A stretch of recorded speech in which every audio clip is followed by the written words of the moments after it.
Today I'm explaining every team in Worlds 2025. Gen.G. Gen.G were the first team to lock their world spot after winning mid-season invitational, then going nearly flawless in Korea, and finally winning LCK playoffs. Gen.G has proven itself to be the best team in the region. In top lane, Keen. He's got a massive champion pool, from Gwen to Yorick and Sion to Ambessa, and he looks just as good on carries as he does on tanks. He simply does everything. If you need him to play weak side, no problem. If you want to play through him, he's more than happy to comply. Expect him to play more carries though. That's the trajectory they've been going during the last split. In the jungle, Canyon. He's had some shaky moments this year, but when he's ahead, he takes over completely. He's always snowballing if you give him space, and he always has his Nidalee pocket pick that everyone has to be aware of.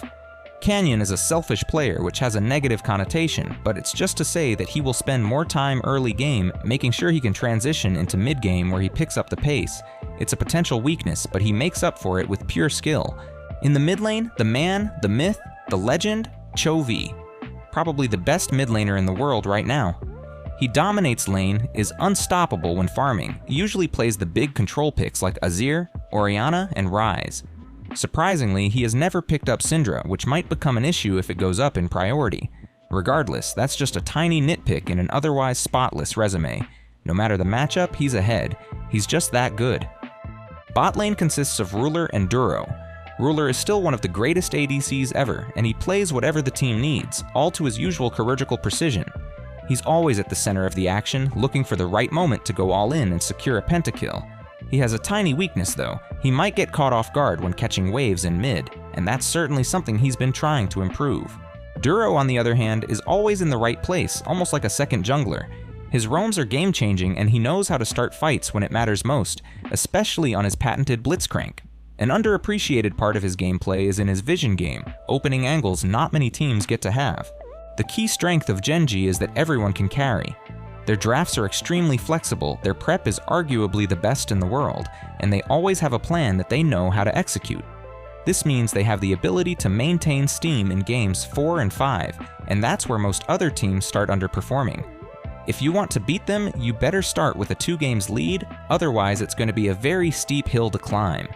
Because of how good they are individually and as a team, they're my favorites to lift the trophy. HLE. Hanwha Life Esports qualified as Korea's 2nd seed. They're lane dominant across the board, but sometimes struggle to turn that into clean, objective control. In top lane, Zeus. After his extremely successful run at T1, he's still one of the best laners in the world, and when he gets picks like Ambessa, Rumble, or Gwen, he can just take over games. Another strength that he has is adaptability and a couple of very unique picks hidden in his sleeve. If needed, he's also flexible enough to play on low economy too, making him a well-rounded top laner. In the jungle, Peanut. This tournament will be the last for him, as next year he's starting his military service. Peanut is gank-centric, supportive, and great around objectives.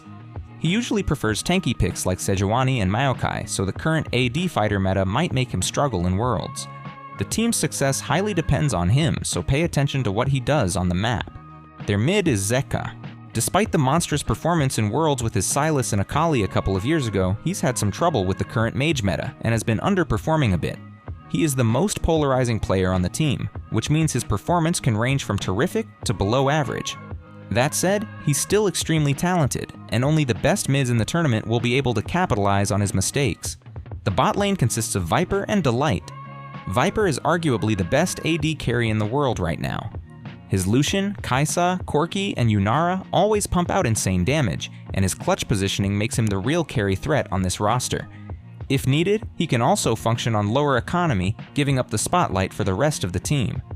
On the flip side, Delight is a great team fighter, known for finding key engages with tank supports, and he makes a lot of space for Viper to shine. There's not much to say about him. He's reliable, he's consistent, and he has a great team behind his back, which amplifies his effectiveness. Hanwha Life Esports definitely has chances of taking it all home, and anything less than semifinals would genuinely surprise me. The roster is beautifully built, playmaking mid and top, enablers in jungle and support, and an AD carry that fills in any gaps still present. They generally take small leads in lanes, but their mid to late game is close to perfection. Katie Rolster come into Worlds once again as Korea's 3rd seed. If things click, they look strong, but as always, they carry that classic Katie curse that keeps them from international success. In the top lane, perfect. He's often the weakest link of the roster, sometimes dying on timers that forces the rest of the team to cede objectives. His role on the team often makes him play as a classic top lane isolationist, which is what his champion pool reflects. He can definitely pull his own weight and contribute while on low economy, but he can also be a detriment to the rest of the team. In the jungle, Cuz. He brings a veteran presence to the team. Knowing he's past his peak, he enables his team by sacrificing his individual impact to create opportunities for his lanes. He's solid on Wukong, Xin, and Jarvan, but struggles a bit on Trundle. Keep an eye on this pick. He's quite consistent, and you'll rarely see him unprepared for what's happening. KD's mid is BDD. He's the heart of KD Rolster. He generally plays as a mid lane neutralizer that smothers the enemy mid while remaining a force to deal with. Playing a wide variety of champions, ranging from standard meta picks to some very specific counter picks, he can be quite unpredictable. Many consider him a top 4 mid in Korea for many years now, and while he's not the flashiest player in the league, he can still turn into a one-man carry when needed. In bot lane, you'll find Docdam and Peter. Docdam is not quite top-tier AD carry, but he's reliable on picks like Ezreal, Varus, and Xayah. His Jhin has been shaky, but he plays his role well enough to dish out the most damage in this team. While he will not necessarily solo win games, he's still a force to reckon with. Finally, Peter shines on standard engage tanks like Alistar, Leona, and Rel, though his ranged enchanters can look a bit rough, creating some draft issues for the team if it goes to Game 5. Overall, the strength of this squad lives in their mid-jungle synergy. If it's going well in this department, this team can punch way above expectations. But history shows it's never that simple for KD.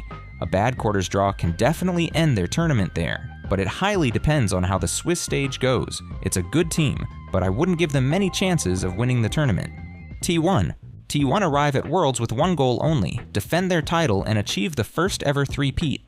They're elite in the first 3 games of a series and should have no issues in the Swiss stage, but later rounds may test their consistency. In the top lane is Doran. It's arguably been the best year of his career, but he's still inconsistent. He can 1v9 games on picks like Rumble, yet still inexcusably dies in spots he shouldn't. Doran tends to suffer from one bad game per series, but overall, a solid top laner who can grapple with everyone in this tournament. In the jungle, there's Owner, who's lately been the best player on the team. He's a mechanical monster with a huge champion pool. Owner is there when you need him, and he often finds ways to salvage bad situations into neutral ones. He's the true engine of T1, stable throughout every stage of a game. T1's mid lane needs no introductions, it's Faker himself, still the team's steady rock, but these days more about enabling than carrying. He sets up his teammates with signature picks like Ryze, Orianna, Galio, and a new addition, Annie. His laning has been weaker, and he's had some unusual champion pool issues compared to playing anything he wants and still winning, but he always finds impact, especially once objective dances begin. Also, do not underestimate his Worlds buff. After all, he's won half the Worlds he ever attended. In bot lane, we have Gumayusi and Keria. This year has been up and down for Gumayusi, slightly inconsistent, but with very high highs when he's on form. Similar to Doran, he can go toe-to-toe with anyone on the tournament and is generally seen simply abolishing weaker bot lanes. Keria, on the other hand, has been carrying T1 alongside Owner. With a deep and unique champion pool, he's always expanding what supports can do in a match. Keep an eye on his engages, he has a certain flair and creativity to it. You'll see him rated high in tier lists among supports, with some even ranking him as the best support in the tournament. Altogether, T1's strength comes from their flexibility once the early game is passed. Anyone on this roster can take over. The question is whether they'll all show up when it matters most. Semifinals is the lowest they've ever gotten, but this year might prove to be a bit too much, seeing as they have to first beat Invictus Gaming to get to the Swiss stage. Before we get to the next part, consider liking the video, thanks. BLG head into Worlds with some of the strongest individuals in the tournament, but also some clear weaknesses. In the top lane, Bin. Once the quintessential carry top, this year he's shifted a bit more toward tanks. His form has dipped from toying with his lane counterpart and his jungler to something less ridiculous, but make no mistake, he can still pop off at any time on practically any champion. The jungle position has been shared by 2 players. Shadow, yes, the same one who played for Mad Lions a couple of years ago, is the likely starter. Since joining BLG, he proved to be the glue that ties the team together. Shadow is generally reliable, though he's still far from the very best. If the need ever arises, BLG can always play with Beichuan. He's the more explosive type of player, efficient early game, but falling off in mid and late game. He can be the last hope of BLG when they have their backs against the wall, as he brings high highs and low lows. Perfect for do or die situations when all other options have been exhausted. Knight is BLG's mid laner. He's one of the most reliable control mage players in the world, excelling on a wide variety of picks. His massive champion pool makes drafting easier, especially since he draws Sylas bans even in the current mage meta. The way he pushes his advantages is nothing short of incredible, so prepare to see at least a couple 10-0 games from him. The bot lane belongs to Elk and On. Elk is probably the most aggressive, fearless, and flashy AD carry in the world. He can take over games on practically any champion, however, it does sometimes come at the cost of over-aggression that opponents can punish. Alongside him is On, who is known for his unpredictable and a bit coin-flippy style that can turn the game completely in BLG's favor. He thrives on engaged champions, but can also always pull out a ranged support whenever they need to dominate the lane. Altogether, BLG are a team that thrive when their individuals shine, and when they're able to control objectives. But their jungle inconsistency could be the crack that stronger opponents exploit.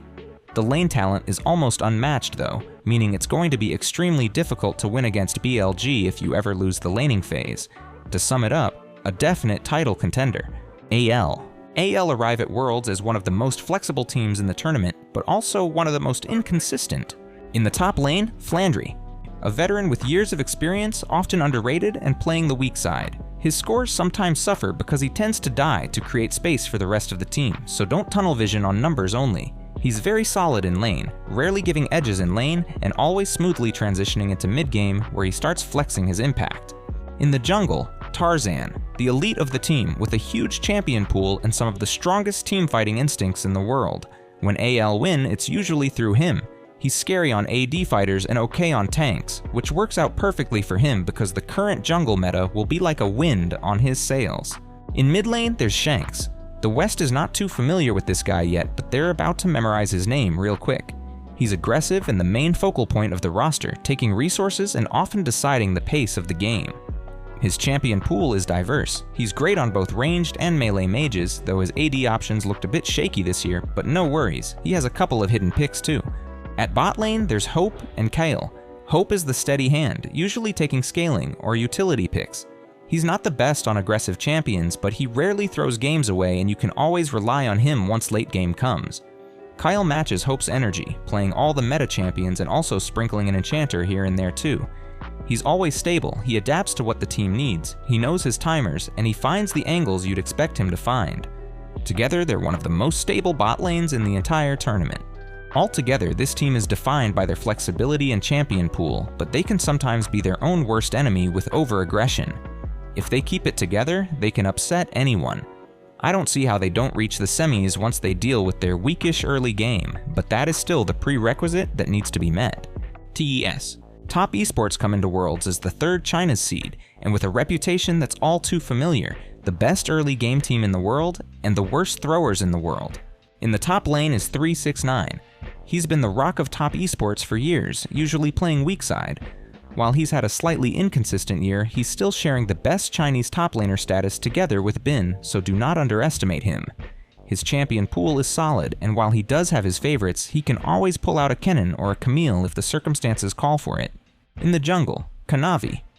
Known for pushing advantages as hard as anyone, and even pulling out carry champions when needed. But there's always the question of Worlds, where he has a history of choking under pressure. With that said, do not underestimate him. He can still solo carry games on highly mechanical champions like Qiyana if you ever give him the chance. In the mid lane, Cream. While historically he's been more comfortable on melee picks, Top Esports often puts him on control mage duty with which he's not always as precise as he'd like to be. Cream is solid but not quite elite like Chovy and Knight are, so while he has his solo carry games here and there, he simply lacks the consistency you'd expect of the very best mids. The bot lane consists of Jackie Love and Hang. Jackie Love is the definition of volatility, fearless, hyper-aggressive, but just as likely to throw as to carry. He has a certain affinity towards scaling champions that let him unleash once he gets some items under his belt. However, he's had his difficulties playing the champions you need to get ahead with early. Hang, on the other hand, is a new addition to the team, joining only this summer, and since then has developed strong synergy with Jackie, becoming increasingly more consistent and balancing out some of Jackie's chaos. He's also quite good on range supports that synergizes well with the way the rest of the team wants to play. As a unit, TeS have the best early games in the world and a flexible draft to match, but the later the game goes, the more dangerous their own mistakes become. You always have a chance against them, but sometimes they'll end the game before the Baron even spawns. Unless they play out of their minds, I believe quarters are their ceiling. IG. Invictus Gaming head into Worlds as a veteran squad built around experience and discipline rather than raw mechanics, though their bot lane still packs a serious punch. Up top, the Shy remains one of the most entertaining players in League history. He's still great on ranged carries like Jace and Aurora, but his volatility hasn't gone away. When he's good, he's unstoppable. When he's bad, it can get rough fast, but don't tell Kadril that. In the jungle, Wei brings creativity and solid pathing, but his play can swing wildly from game to game. He's comfortable on champions like Vi, Poppy, and Jarvan, generally sticking to easier, reliable picks that let his laners shine. Namely, his Wukong has not been the greatest, so be aware of it if he decides to pick it. In the mid lane, there's Rookie. Though he's past his mechanical peak, his game sense and experience are still top tier. He's the brain of IG, often stabilizing rough early games with calm, calculated play, but this year he's been the weakest individual player on the roster. Bot lane is where Gala and Mako play. Gala is the superstar of the team, an elite marksman, especially on Kai'Sa, who can solo carry games when given resources. He's consistent, composed, and almost never the reason they lose, often leaving absolutely no chances to any weaker teams in his path. Alongside him, Mako provides leadership and structure. His shot calling is among the best in the tournament, and his champion pool is massive, though his mechanics aren't what they once were. Overall, Invictus Gaming rely heavily on their bot lane to win. Their macro is clean, their experience is unmatched, but the top side's declining mechanics might make it hard to keep up with the world's best. Before they get to Swiss stage, they have to beat T1, and it's going to be an incredible match because it's the first time in over 10 years that Rookie and Faker clash in a best-of-5 match.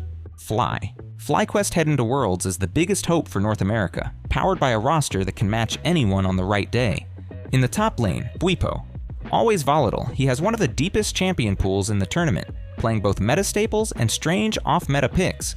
Sometimes he can completely take over a game against a Korean top, but other times he can just as easily become a liability against even lower-rated teams. In the jungle, Inspired. Without question, the best Western player right now. He can play everything, has plenty of pocket picks ready, and almost never has a bad game. His playstyle is always tailored towards the win condition, meaning he will power farm during one game and sit in a lane bush for 2 minutes during another. In mid there is Quad, a control mage specialist, sticking almost exclusively to AP picks like Taliyah, Azir, and Victor. While not as versatile as some other mids, his consistency on these champions grounds the team, meaning there's always someone who can take over if other lanes fail. While he might struggle against the very best mids, he definitely has fighting chances once mid-game comes. The bot lane features Masu and Buzio. Masu is a lane-dominant AD carry who excels on lane bullies like Varus and Corki. This kind of bot lane dominance allows FlyQuest to transition into objectives, especially once the lanes are swapped at an advantageous timer because of the tempo advantages he cultivates. Next to him is Buzio, who provides all the playmaking a team needs. He thrives on strong laners and always finds highlight opportunities, whether on Rakan or Bard. As a team, FlyQuest are willing to sacrifice early dragons if it means finding advantages elsewhere. Even when they fall behind, their discipline allows them to pick the perfect fight to swing the game back, though they did not need to resort to that in their games against other Western teams. In my opinion, FlyQuest is the best hope the West has this year.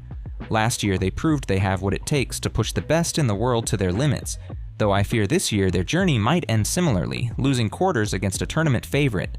However, and I'm saying this while on a ton of copium, if the stars align, they do have the potential to push all the way to the finals.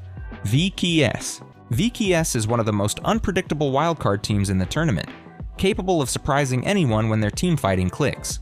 In the top lane is Bowl. He's not the most experienced internationally, but he's shown comfort on both tanks and carries, giving the team flexibility in draft. Usually an isolationist, he tends to divert attention to side lanes, though this might backfire against Worlds caliber teams.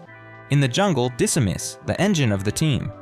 He's the one who sets the pace early on, constantly looking for plays and skirmishes. When they win, it's usually because he took over the early game. Once ahead, he is suffocating and he barely dies even in tougher games. While AD fighter meta is his comfort, Decimus doesn't shy away from tank junglers too. Mid lane belongs to Mireyu. A fearless Korean import in this Brazilian organization, a player who loves to skill check his opponents in lane, playing aggressively like many Chinese mids. That confidence sometimes backfires, but it also creates huge opportunities when it works. He has found a lot of success on mages, but it proved difficult for him to find success on melee mid laners. In bot lane, there's Morpheus and Trimby. Morpheus plays a more conservative style. He's not the one to start fights, but if the team sets him up properly, he can carry. Morpheus is rarely the main issue on the team. Even in losses, he looks okay at worst. However, his champion pool might be an issue at Worlds. Alongside him is Trimby, the veteran presence and the brain behind many of their setups. One of the best Nico players in the world, he brings both leadership and creativity, always finding the right angle for an engage. If their jungler is there to get the laners ahead, Trimby is about blowing the game open once teamfights start. As a team, this squad doesn't always dominate lanes, but their mid-game can explode out of nowhere. Their fate usually depends on how they approach objective fights. When they find the right setup, they look unstoppable. The issue is, the teams at Worlds won't really give them many openings. While I don't think they can take games off Eastern teams, they can ruffle some feathers if they ever meet a Western team during the Swiss stage. 100 Thieves. 100 Thieves enter Worlds as a team that turned around their losing trajectory into a solid playoff run, eliminating such teams as Cloud9, Team Liquid, and Shopify Rebellion. In the top lane, Dokla. Usually playing weak side, he does his job quietly, creating space and enabling his carries rather than taking the spotlight himself. However, his rumble can cause some troubles for those unprepared for it. In the jungle, River brings stability. He's consistent on a wide range of picks and usually focuses on setting up mid and bot. When the Thieves win early, it's often thanks to his control of the map. Overall, his performance is stable as he plays both meta champs and tank junglers with roughly the same success. Mid lane is where the fireworks happen. Quid is the team's big star, known for his stable yet oppressive playstyle and explosive teamfighting. He struggles a bit on control mages like Azir or Ryze, but makes it up on Yone and Victor, champions that many other mid laners here at Worlds have struggled with once the meta shifted. In bot lane, there's FBI and Ayla. FBI is the type of player who walks the knife edge, and that's both his strength and his weakness. He's a confidence player who can dominate with momentum, but when it's gone, things can collapse quickly. While finding confidence might prove to be difficult against Eastern teams, a well-timed gank by River can jumpstart and unleash FBI on anyone unfortunate to stand in his path. Alongside him, Ayla is the team's primary engage. When he finds those clutch initiations, the Thieves look like a top-tier team, capable of defeating at least anyone from the West. When he doesn't, it's a whole different tale. Overall, 100 Thieves struggle in the early game, but once they group up, they're all in. Their biggest strength is their patience. They'll wait for the perfect setup, and when it comes, they pull the trigger without hesitation. Funnily enough, their most played champions are often those they struggle with, a kind of paradox that might lead to some pretty interesting team compositions down the line. Overall, I don't expect 100 Thieves to escape the Swiss stage, and if they do, the quarters will be their limit. G2. G2 come into Worlds looking like Europe's best hope once again, unpredictable, explosive, and always entertaining. In the top lane, Broken Blade. He's one of the most creative tops in the tournament, always willing to pull out unconventional picks, but that same creativity can lead to inconsistency. When he's on form though, he's a serious threat.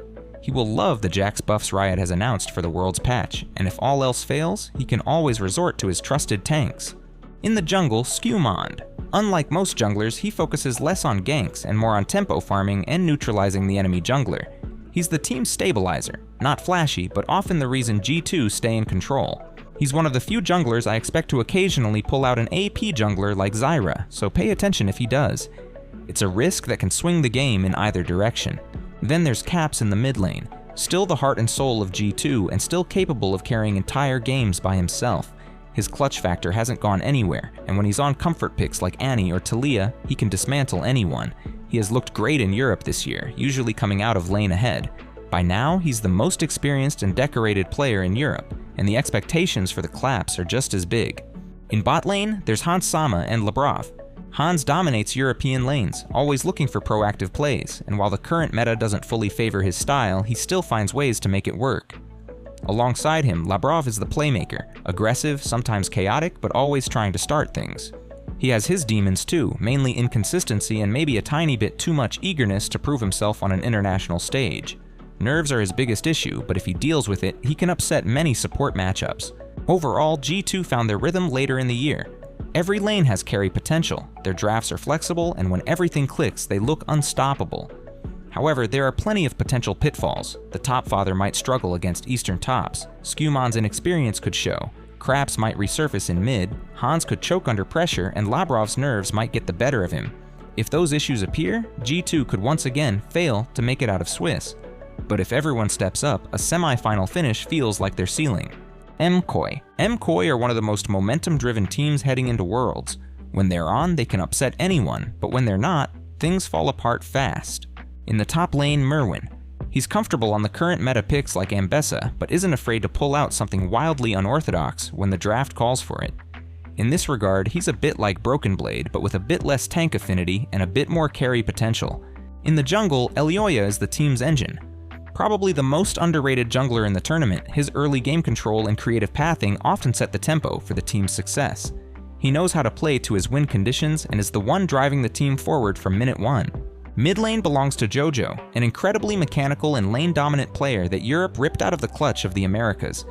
He thrives on tempo and pressure, and when he gets ahead, he can completely take over a game. However, he can get skill-checked against the elite mid laners, fading into irrelevance during later stages of the game. If that happens, never count him out. He's the type of player that can randomly make a play even when set far behind. In bot lane, there's Supa and Alvaro. Supa is pure fireworks. He's the most explosive and clutch Western AD carry, mechanically gifted and fearless in big moments. Naturally, this game style is not always consistent, so he needs some assistance from his teammates early on in the game. Luckily, there's Alvaro beside him, a strong engager and reliable partner to Elyoya. His teamfighting and initiations often decide the team's fate. Similar to his jungler, this Spanish support's ability to shape the battlefield is often underrated, so definitely keep an eye on him when he's on Alistar. Altogether, MCOY's early game often flows through the top side, where Elyoya and Merwin create openings before branching out across the map. When they gain momentum, they can take games even off teams such as T1.